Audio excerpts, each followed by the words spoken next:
I just want to say, first of all, that we're really excited for today because today is the day that you're going to get a chance to experience some of the actual content from the program that we were talking all about on Tuesday. So now, normally how we do this is something we'd all be in person. We'd be spending some time over the course of 2 days. But the great news is, and this is something that we mentioned on Tuesday, is that all of the additions of our program are also developed for virtual classroom delivery. So when we made the switch over to this virtual preview day, we thought, well, this is great. We can actually highlight some of the virtual content for you so you can get a real feel for the program. Get every school together. Or now, first I want to pause because there is a lot of background noise coming in. So if you are not muted on your phone already, if you could do so now, you can hit *6 on your phone, and that will take care of that. Okay, good. I'm hearing lots of chiming. That's fantastic. Okay, good. So before we get started into this conversation today and this experience today, I really am going to ask you all to take on this experience with a spirit of adventure. And why I say that is because the response that we received for Preview Day has been really fantastic. And so the number of people that are in the room with us today is much larger than what we would typically have in a virtual classroom setting. And on top of that, we're also trying to provide a highlight reel from the entire curriculum, which is quite a big undertaking, as you can imagine, but it's a lot more content that we would normally do in one of these sessions. So typically, any of these virtual classroom sessions, we might have maybe one module or maybe even a portion of one module. And normally, we would have all of our participants have kind of an in-depth orientation of how to navigate the virtual classroom and all the ins and outs. So I say all this to say, again, please take on the spirit of adventure because we're really going to give this a whirl. We're going to cross our fingers and we're going to try to get as much done as possible and really give you a taste for all of this. If for any reason, we're going to be really transparent with you. If for any reason we engage in an activity that's just not going to work because there's so many people in the room or something else happens, we're just going to pivot and we're going to take it from there. And so what I'm going to ask you guys is, how does that sound? Does that sound fair to all of you guys? Yeah. And good morning to you, Francis. Hello, everyone. Okay, that sounds good. Okay, good. So what we're hoping is that we're going to have a little fun today. We're going to give you a chance to kick the tires a little bit, see some of this content in action, hopefully participate. So for those of you that have been asking questions about audio, that's why Jackie was saying in the audio that it's really best that you dial in so that you guys can really participate in the activities. So with that, Jackie, could I just ask you to put the audio information up one more time? There's a little notepad that was in the center of the room that has the audio information. And the thing that I would like to ask is that if you haven't dialed in yet and you're just listening on your computer speakers, that you please do take a look at this information. I'm kind of covering up my face here. The key thing, though, is you'll find at the bottom here, and I'm going to change the text here at the bottom to a different color. Let's see. I'm going to make that blue. Once you've joined the audio, if you can hit this code on your phone, it actually will marry your virtual body to your phone, which is a painless process, but it actually helps enhance the experience for you as you participate. So please go ahead and do that if you can. And again, a reminder to mute if you haven't done so. Again, I'm hearing some breathing and things like that. So you can hit *6 on your phone if you haven't done that. So again, we're going to take on a spirit of adventure. We're hoping to have a little fun today. We have some very good facilitation team on our hands. We have joining us as our facilitator, Lisa Kellenick, and as our virtual classroom producer, Jackie Lucas. And speaking of Lisa, I would like to provide a little bit of background for our superstar facilitator today. So Lisa, comes to us equipped with the knowledge she gained in leadership positions both in the nonprofit sector and financial services. She works to guide individuals and teams to achieve their untapped potential.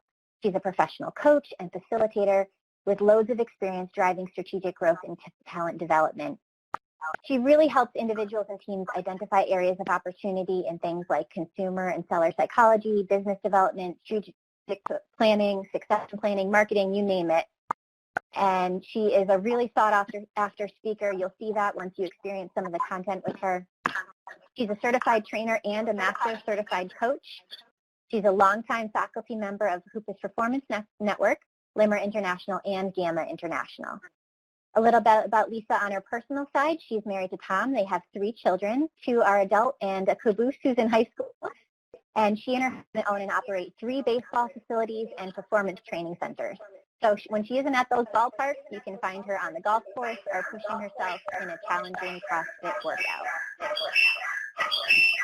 So with that, I'm just going to ask again that you mute your phone. And that's great. Okay, that stops that echoing. Some people find that if they turn off their computer speakers, that can help too. So once you're in on your phone, you don't need your computer speakers anymore. You can go ahead and mute those and you'll have a better experience. So we're going to give this a whirl. We're going to try to show you as much as possible, really get you to have some hands-on experiences. And with that, I'm actually going to turn off my camera and I'm going to turn it over to Lisa and Jackie. So ladies, go ahead, take it away. I think we're ready. So welcome everyone. Thank you, Sarah, for that introduction. And good morning, good afternoon, good day. I'm really excited today, and I know it's probably the assumed answer would be because I get to spend time with this wonderful group, but actually I'm really excited because I actually get to wear a dress that I bought for a conference back in February and March, and needless to say, they didn't happen. So I really need to justify to my husband why I needed to buy all these new clothes. And today you get to be the recipients of seeing my new outfits. Now my caboose, as she introduced him, or my teenage son, has been calling me Screaming Sunshine all day. So that can tell you either that's what you can refer me as. Hopefully you'll be able to easily see me, but more importantly, you're going to be able to find the content that we're going to go through. We're going to try to keep this fast-paced, entertaining, but also too is it a chance for you to get a preview of what the material is. One of the key things that I'd like to share with you, by the end of our time together in 2 hours, we are not expecting you to feel like you're an expert on what trustworthy selling is, have a chance to see everything that the program entails. Our intent, or my intent here, is I just want to give you some quick highlights around it, right? Why has this been so effective with participants who've gone through the program? Why, has it been recognized within the industry as being a very high-powered program or training or sales effectiveness tool? And I've been facilitating this program for, I think, probably the last 8-9 years.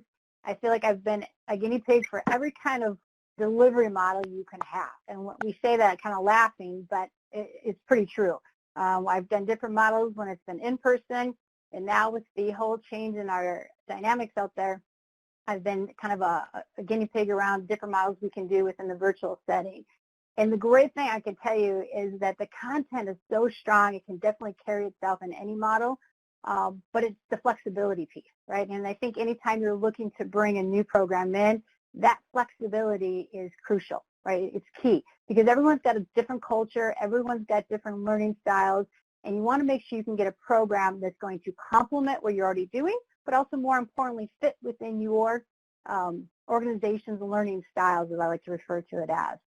I've had a chance to have participants who've been brand new to the industry that I always like to say they don't know what they don't know, and I've had a chance to have participants who've been 30 plus years in the industry. And so they have definitely a lot of stories they can share and examples that they can provide. But the one common thread all the way through, no matter what their experience level, has been around the different learning points they get, the ahas. But more importantly is they find that it helps them become better doing what they love best. And that's really connecting with individuals, helping them, and put them in a better place, right? We know that there's a lot of important work that we do, and I think as you saw on Tuesday, the research that's out there is we know that we can be very helpful. We know that the consumers in the marketplace say they need help, and we just got to do a much better job of bridging those two together. And I really believe you're going to see today how this research, how I think the art that we're going to be sharing with them here, the core concepts that we really want to get them to become more experts at, is going to help them bridge that so we can make sure that their intent matches up with what their impact is. So as I said, my intent today is to give you just kind of a preview or highlights from each of the different modules. We're going to even have a chance to demonstrate some of the activities. I like to say kind of the track that you'll find that each module is going to run on is there's an education portion to it, right? And that's what they'll get from the videos. They'll have a chance to hear from the subject matter experts.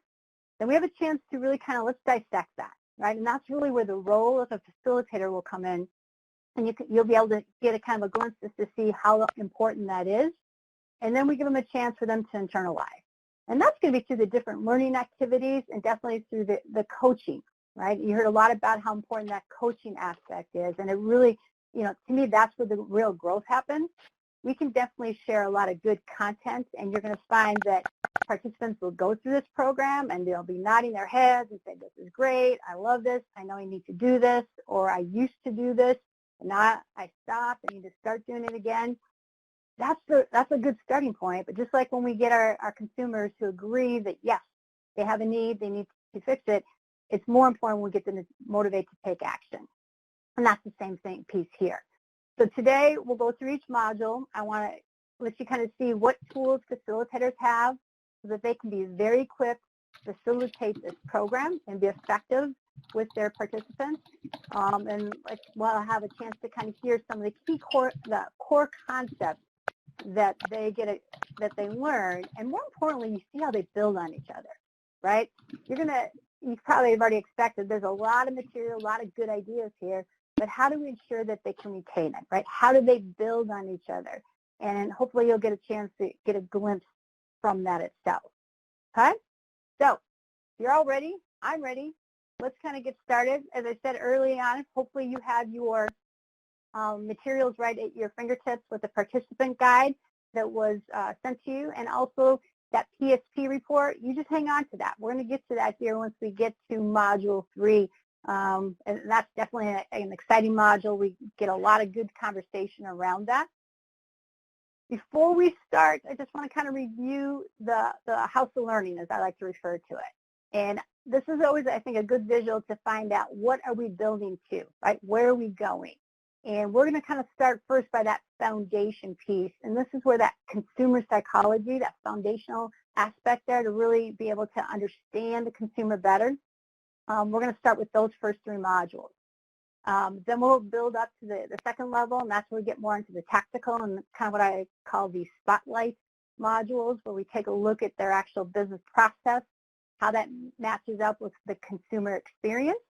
And then we'll have a chance to kind of reverse the table, if you will. And that's where we get into the seller psychology.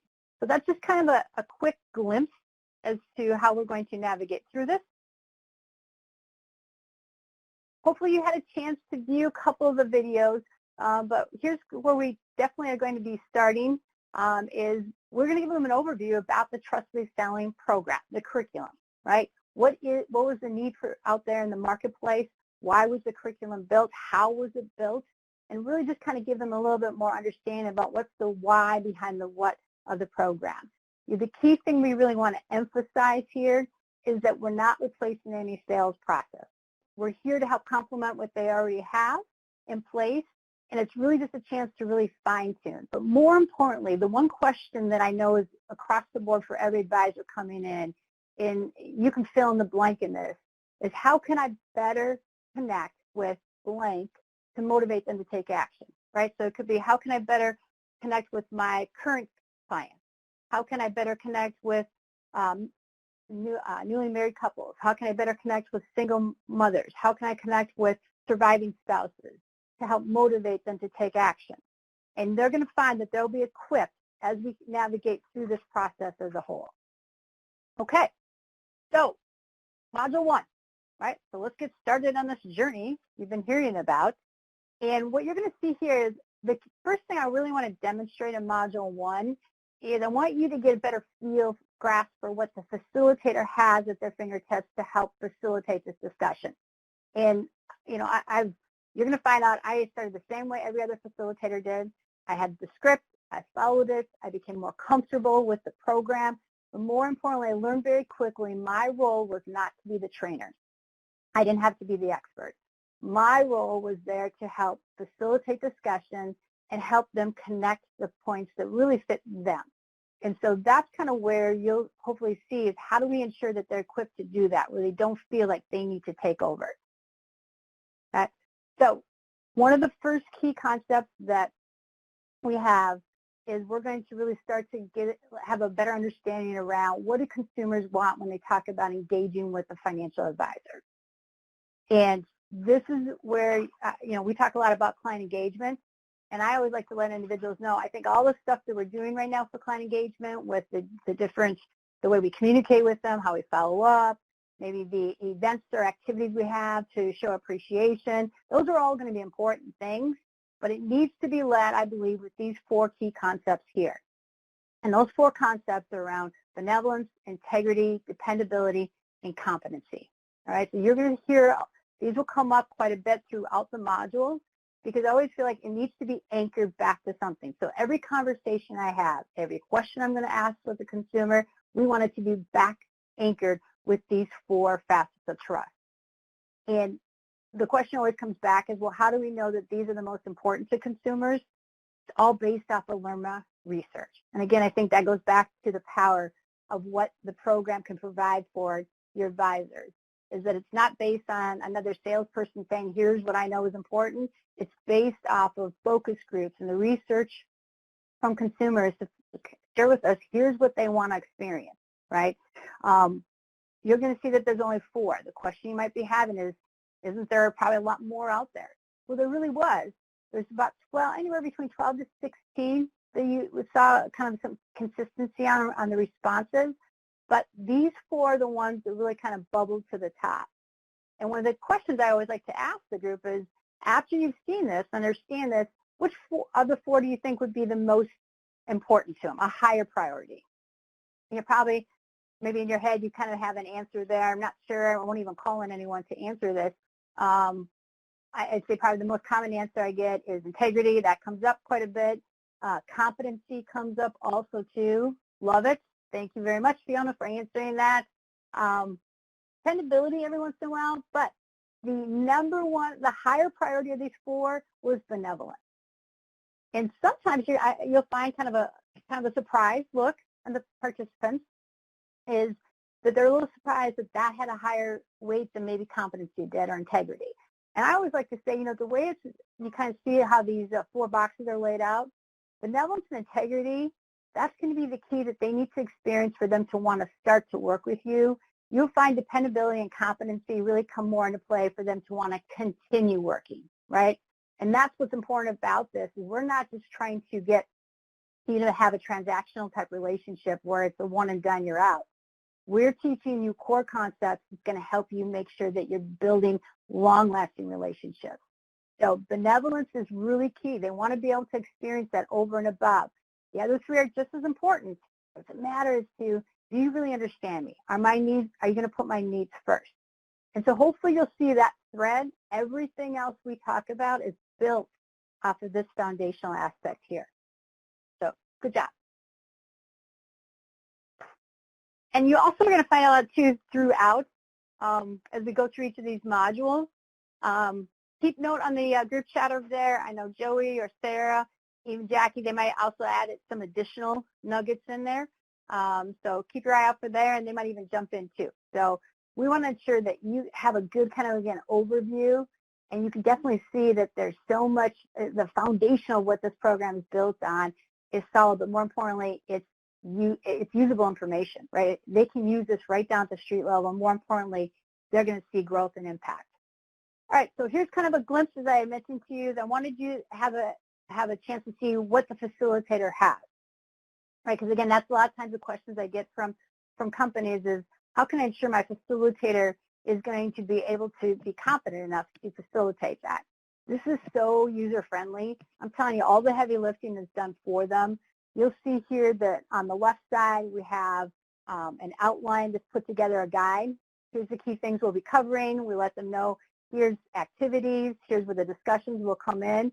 And if you see on the right, we've scripted everything for them, right? We list questions that they can ask. We give them direct kind of descriptions as to how they can set up the videos. We even give them responses that participants may have. So it really does give them a good jump start.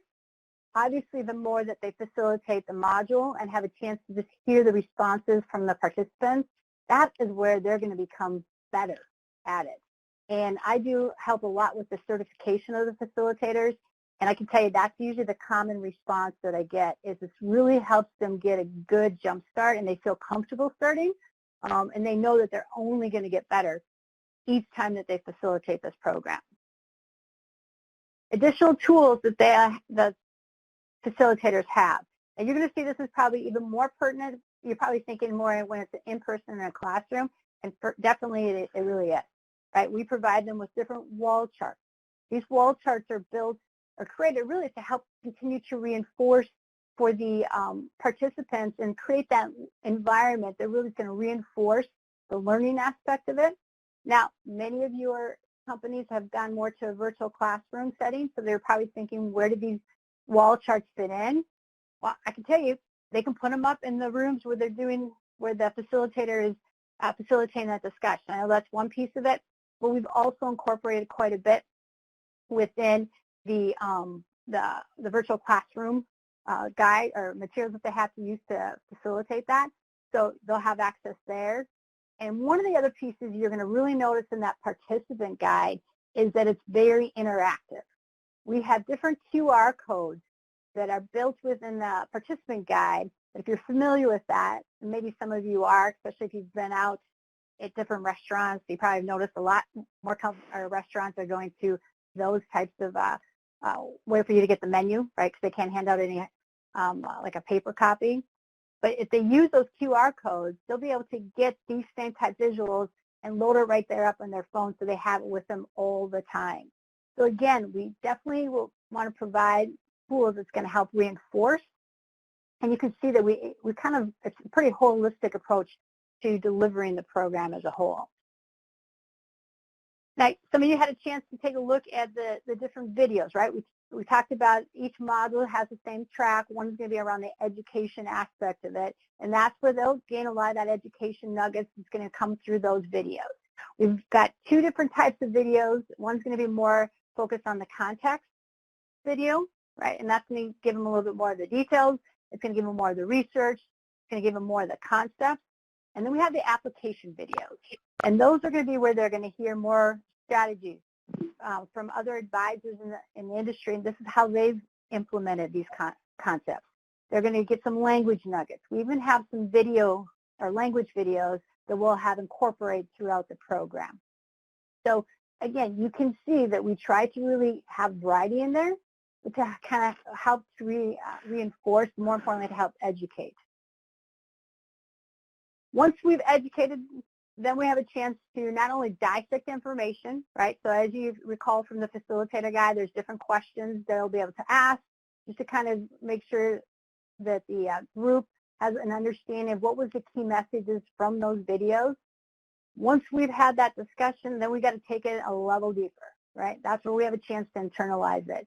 And here's where we have a couple different activities that we'll incorporate after each video. So again, you'll kind of see we follow on the same track.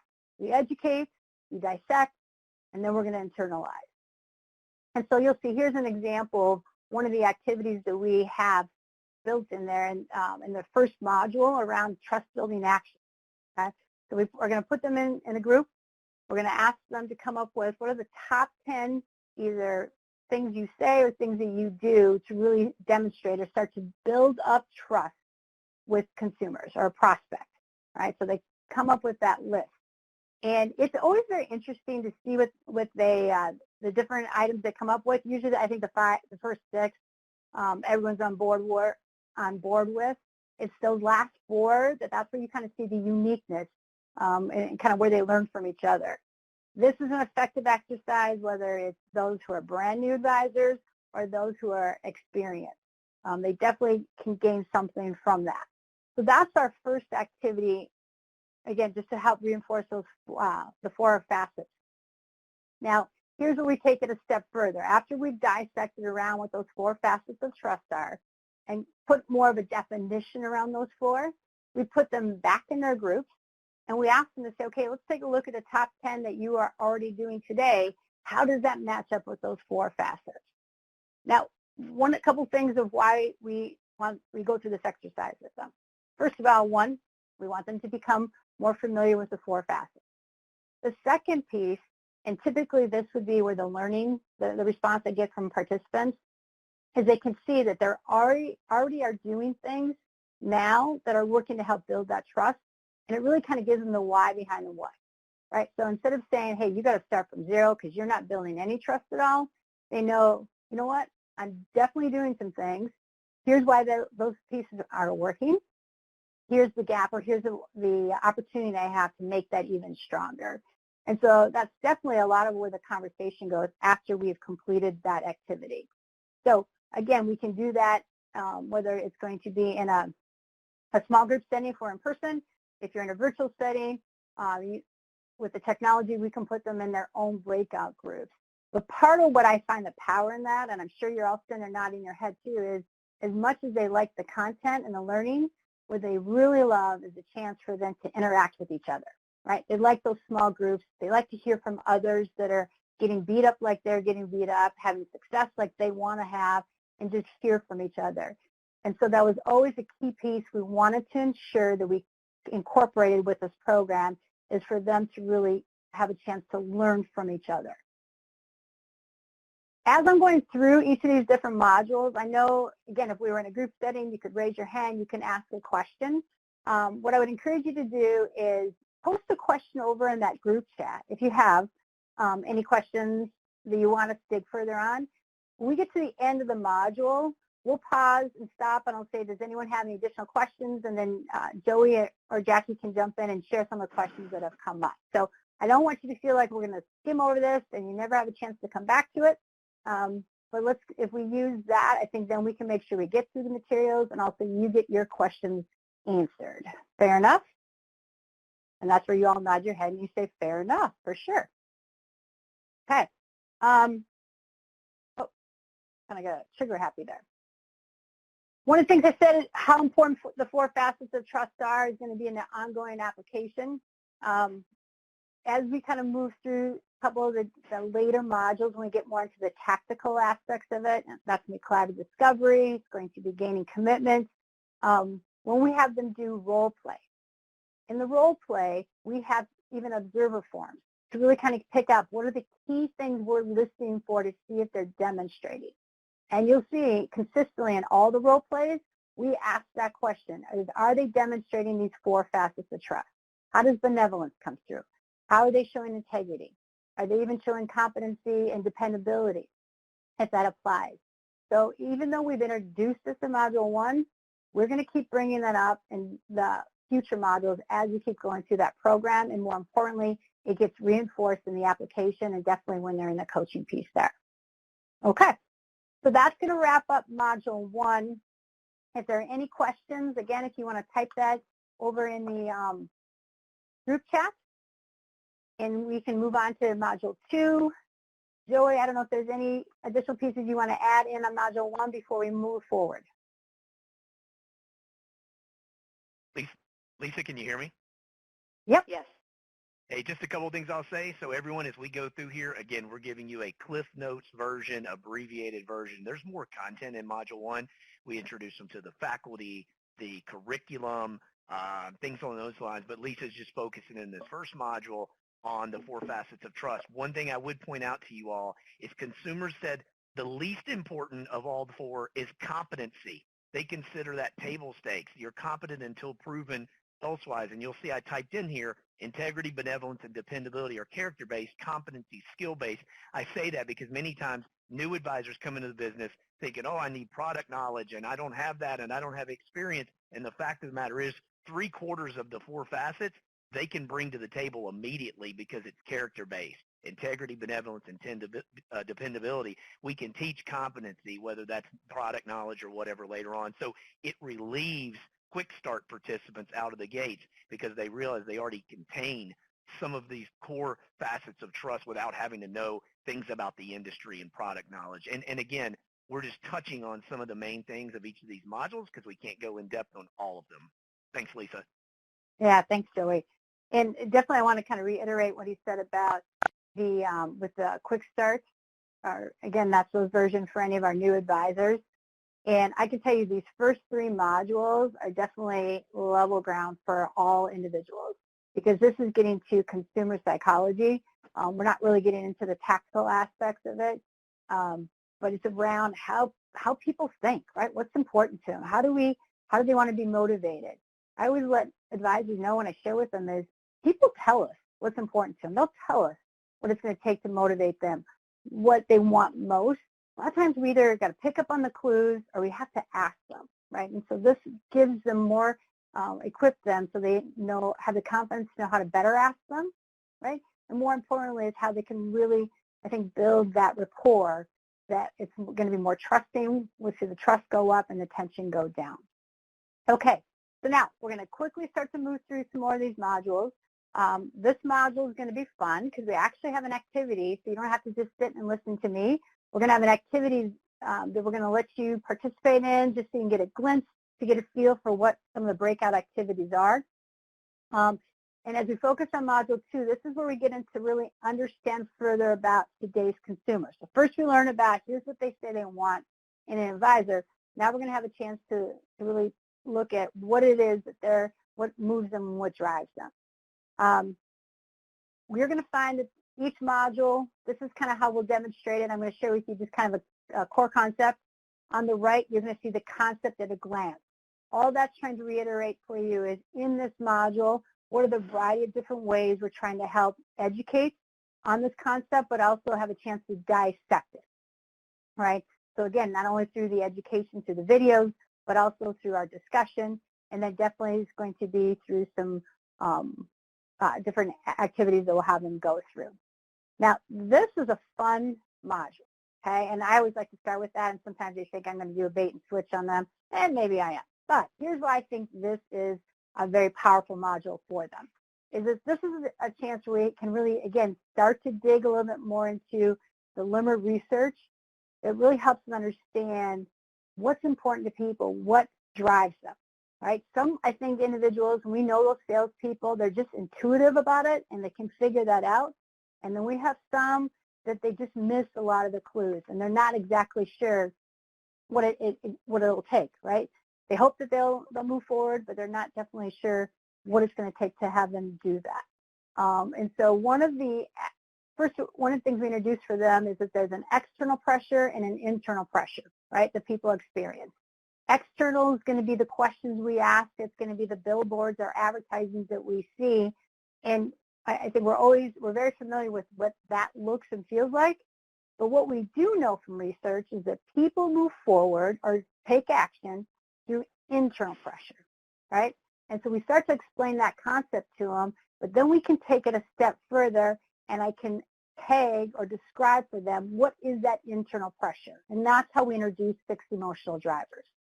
And so what we know is that humans strive to really satisfy 1 or 2 of these 6 needs in their life, right? So it could be certainty, it could be variety, significance, connection, growth, or contribution.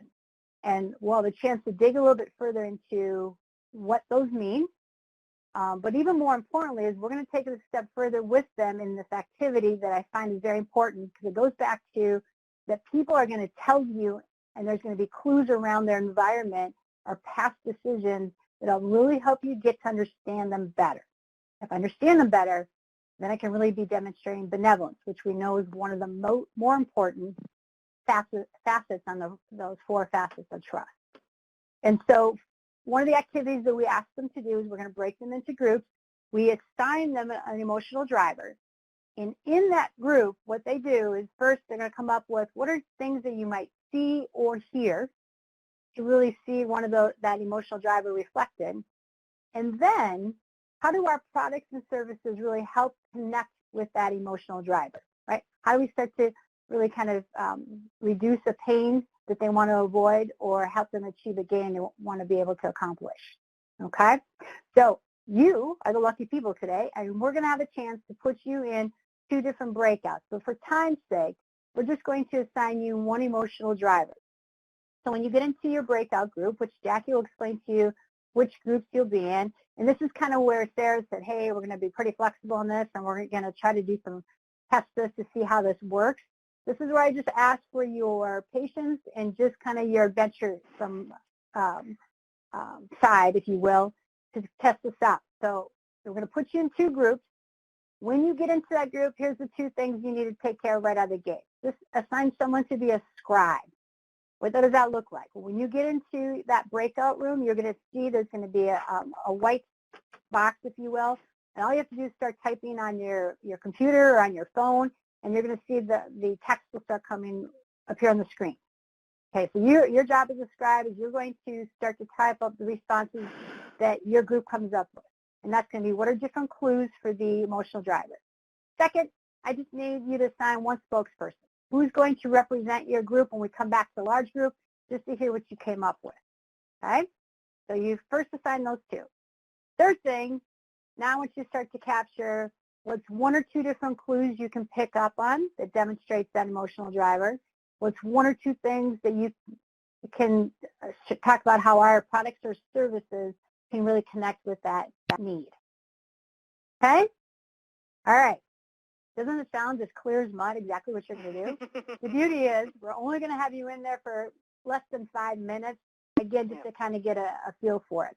So Jackie's going to explain to you a little bit further technically how that all works, and then we'll see you back here in less than 5 minutes. That was a chance for you to see, kind of get an idea what the breakouts look like. Like Sarah said, if you first can imagine, if you're in an in-person classroom, we'll put you in small groups.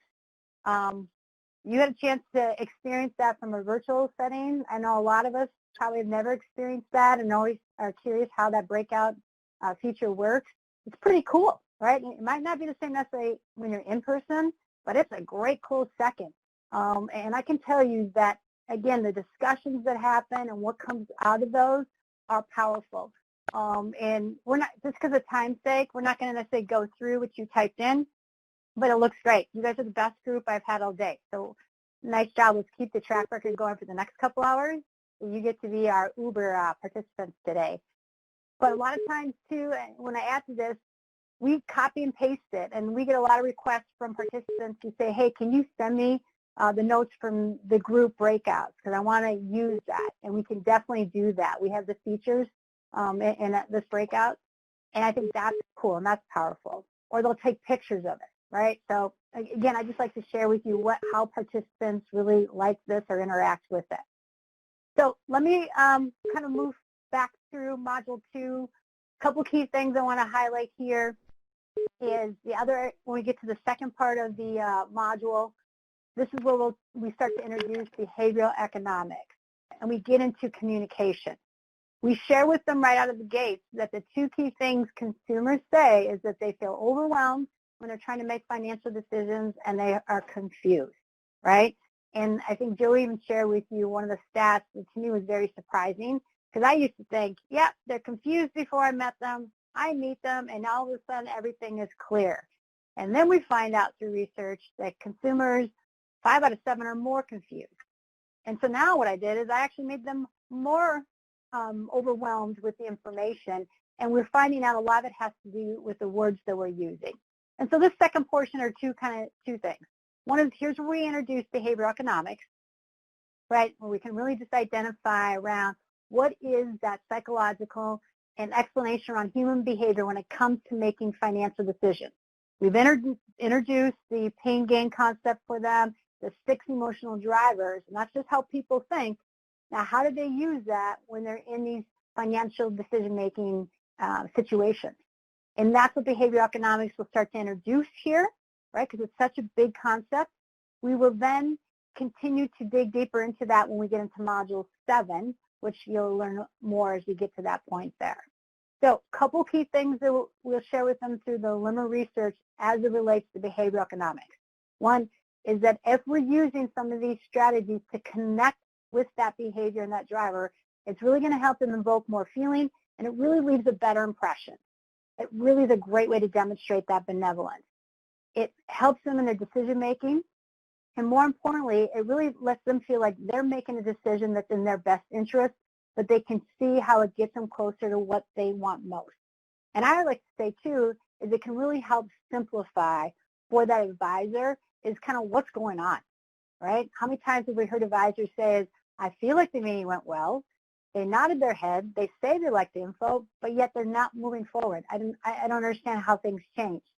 And you can definitely, the feedback I get is this just makes it a little bit clearer for them to understand is what is going on in that interaction and how do they need to adapt.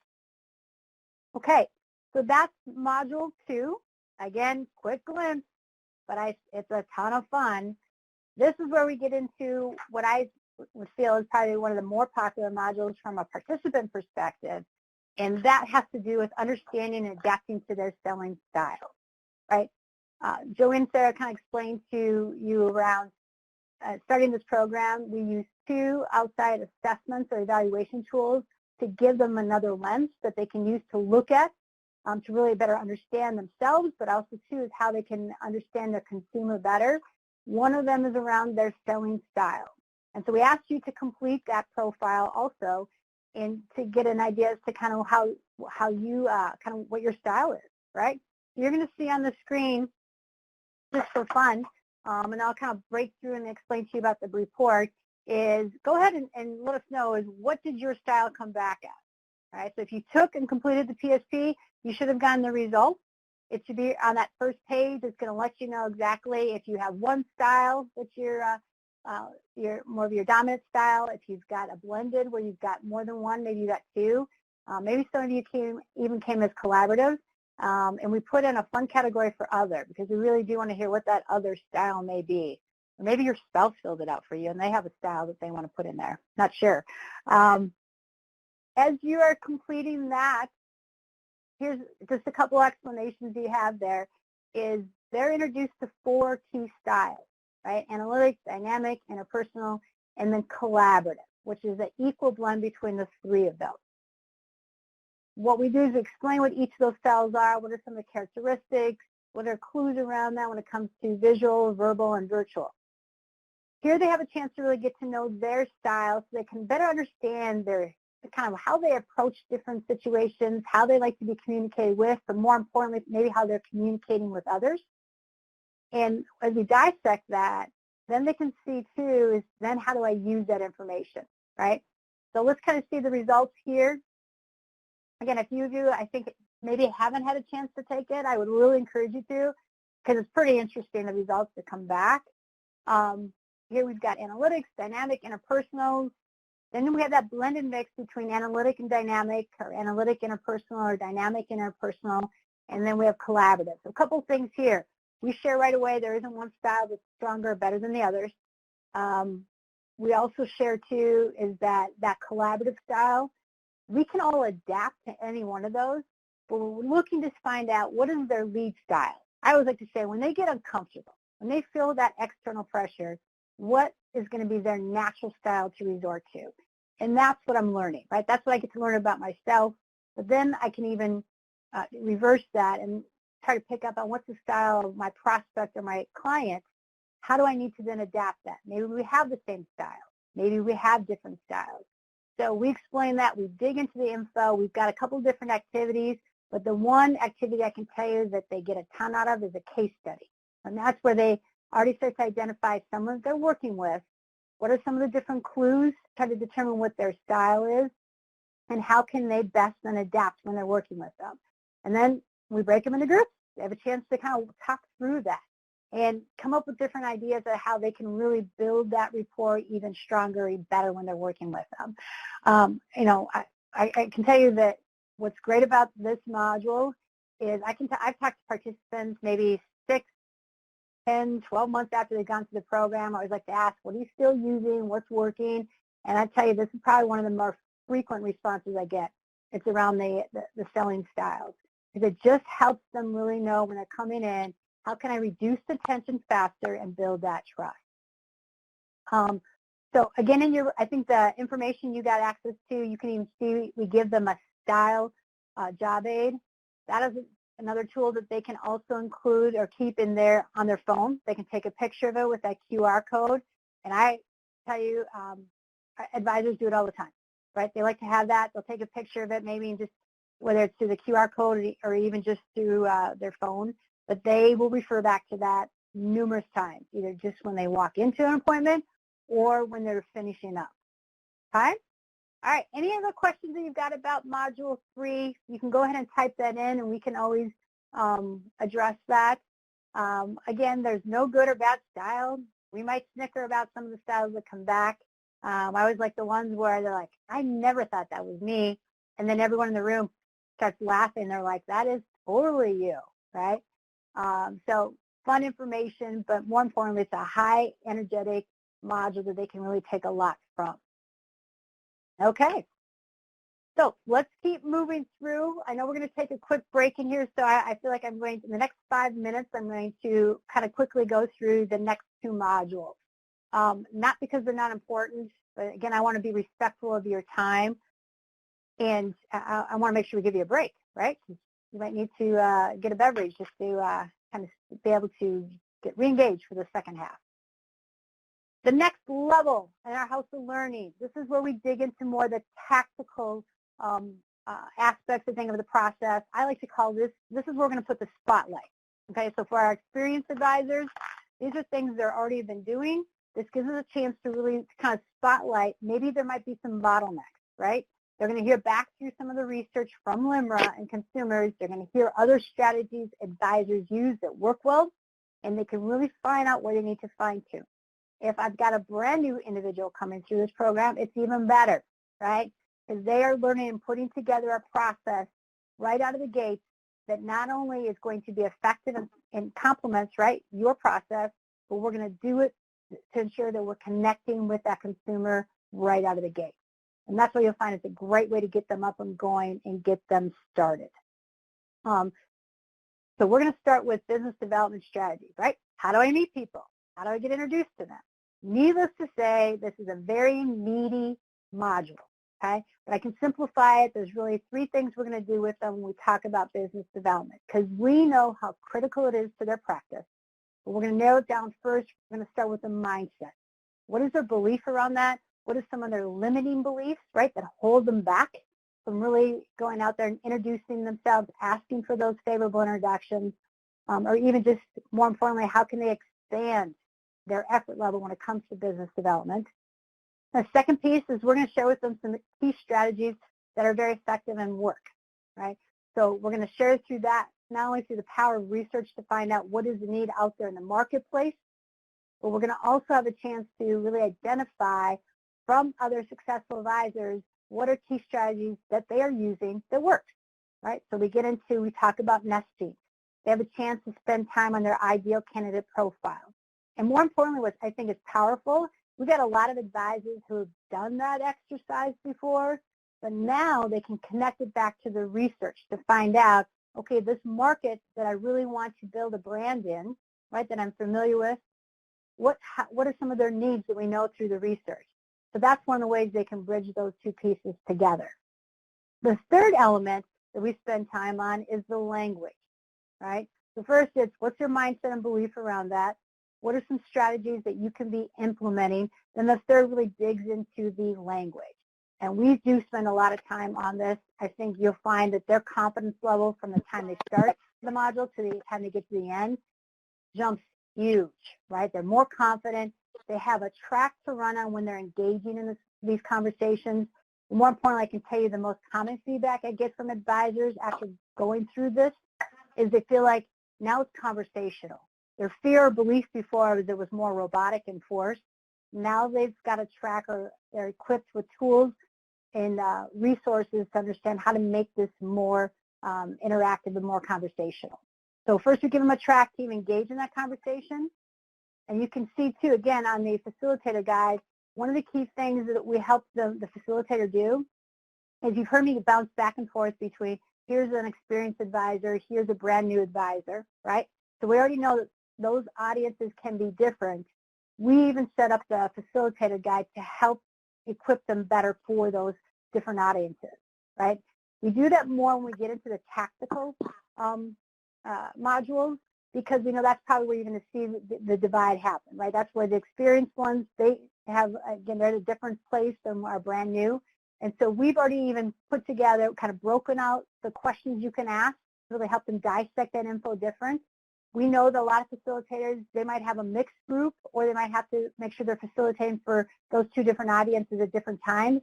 The beauty is they got one guide, right? They don't have to have multiple guides going on. They can have one guide where they can use that to facilitate that activity. So I just wanted to highlight that there for you. So again, we talk about language.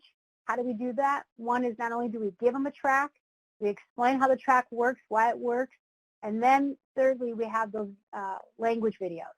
And I think those are powerful because it just kind of helps put all the pieces together in their mind before they actually have a chance to go out and practice. And I think, as you might have heard yesterday from Carrie talk about, the difference between 1.0 and 2.0 is how much better those language videos are. And I'm going to second that. They are so much better and so much more realistic. When I've had a chance to show these with different advisors, right away you can tell they're engaged and they're walking into what's being said versus trying to look to see why it's kind of corny or goofy. So to me, that's a huge thing there. So how do we know that they get better? How do they take that information? We got a couple different activities we can do with them. One is we'll pair them up in groups and they role play the activity, right? I would like to have them run through this language 5 times. And I can tell you the first time is chunky and choppy. The 5th time it's smooth and it's definitely more conversational. Now, you're probably started thinking like, okay, that's a great start, but we know definitely when we're asking for introductions, it doesn't always go that smooth, right? It doesn't always they don't just give us all the names right out of the gate. Wouldn't that be awesome if they did, though? Oh, my gosh, it would be so much better. There's going to be objections, right? It's just a common tendency. It's natural. And they're going to throw out objections where it's, they kind of want to stop that conversation so that they don't necessarily have to think through who they might want to help, who they might want to be able to help educate the same way and help like they got help from this advisor. And so we even walk through that. What are the most common objections you're going to get? What are some phrases or words you can use to keep that conversation going? So we even have a drill. We're not going to do it here because of time. Lucky, because I was going to call on people to see how they would handle these objections. So you don't have to now have your heartbeat go faster, sweat a little bit. I'm not calling on anyone. But we have a layup drill, and that's where we'll get them in 2 different lines. We can even do it virtually. And we just throw out the objection, and we let them respond, right? They have language. We have different tools in the module. But this is a fun activity. But more importantly, it's effective, right? We can have all the fun we want, but we want to make sure that it's effective and that it works. And I can tell you that people, they're more confident when it comes to prospecting. And we can see that their behaviors will change. Like any activity after we've gone through it, we always like to debrief it. And here's why I'm going to highlight this on the debrief, especially when it comes to language. What's great is they'll play along. They'll use the language that's given to them, right? But we know the thing with language is that people need to customize it so it's just like it fits them. And sometimes that's feedback will come. They'll say, you know what, I tried this. It's not me.